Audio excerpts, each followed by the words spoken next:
Now, Jacqui Burke is in charge of a company called Flourishing People, which makes it sound as though you sort of enable people to grow. Is that right? Yeah, that's exactly what we do. We specialise in working with managers and team leaders, helping them to become more competent and more confident in the role that they perform within organisations, because it's those managers and team leaders that really support and bring on the rest of the organisation. Let's face it, most businesses start with a man in a shed. Absolutely. And then somehow the business grows, but many of them have no formal training in how to manage staff or do all the other stuff. It just happens. But these days you can't be casual about it, can you? No, absolutely. You're absolutely right. There are a lot of managers who've just kind of drifted into management roles and really don't know whether they're doing things as they should be, don't know whether they're doing things in compliance with the law, and get themselves into all sorts of bother. So we're there to help people to think about what should they be doing, what is appropriate, what isn't appropriate, and what works in terms of bringing their people forward. Now, you've been going 10 years, which means you must Yes. be doing something right. Yes, absolutely. We've made it our business to specialise in working with smaller businesses that have just got to that size where they've taken on a number of staff and they've started to realise that they can no longer manage the business on the back of a fag packet. So they've realised they need to put some proper procedures and processes in place. They need perhaps team leaders to manage people on a day-to-day basis so that the people running the business are released to do the more strategic stuff around the business. And is it difficult to persuade some of these small businesses that they actually need help?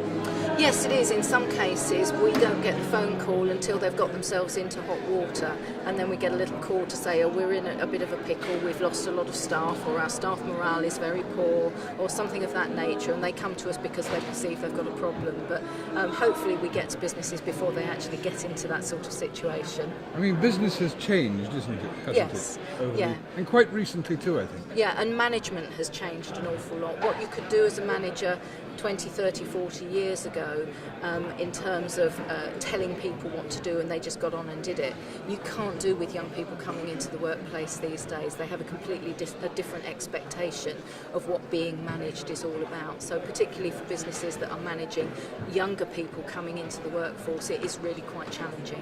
How does someone build up a business in the first place with all these challenges and obstacles? It's about being very focused, isn't it? It's about being clear about what it is that you want to achieve as a business and really focusing on that and making sure that everything that you do is aligned with that goal. And that includes making sure that your people are aligned with that goal as well, because at the end of the day, it is your people who will implement the business and make it happen. Is this yet another import from America? I don't think so, no. We do borrow ideas from all around the world, and some of those will come from America, but I think management in the UK has very much its own flavour, and I like to think that what we do is we really understand the kind of the feel, the culture of the businesses that we work with, and make sure that we're using appropriate methodologies and appropriate language that's going to feel right for that business and not feel like it's something that's implanted in from overseas. You mentioned that most businessmen, or a lot of businesses, come to you when they're actually in a problem. Yes. Can you remember any particular one that you managed to save and keep them out of courts and keep them safe? Yeah, it's one business I worked with. They were a childcare business, in fact, and I had done some work with them to review all of their people management policies and procedures, and we looked at some things that they didn't have in place that they should have done, and some things that were out of date, and really gave them a good spring clean and worked with the manager there to ensure that she knew what she was doing. A couple of months or so later, she phoned me to say, we've got a bit of a problem with a member of staff. They've made a complaint against management, and we're not sure how to deal with it. And the first thing I was able to say to her was, what have you got in your policies and procedures?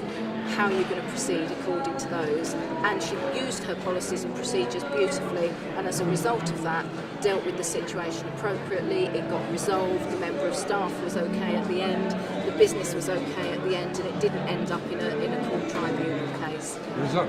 It's a very good result for them, absolutely. And she really acknowledged at the end of all of that how grateful she was that we'd done that piece of work beforehand, so she was able to refer to good policies and procedures in order to manage her people And appropriately. she'd have been right in the pool, wouldn't she? She would have been very much in the poo. It would have cost them a lot of money. Yeah. worth every penny then. Yeah, definitely.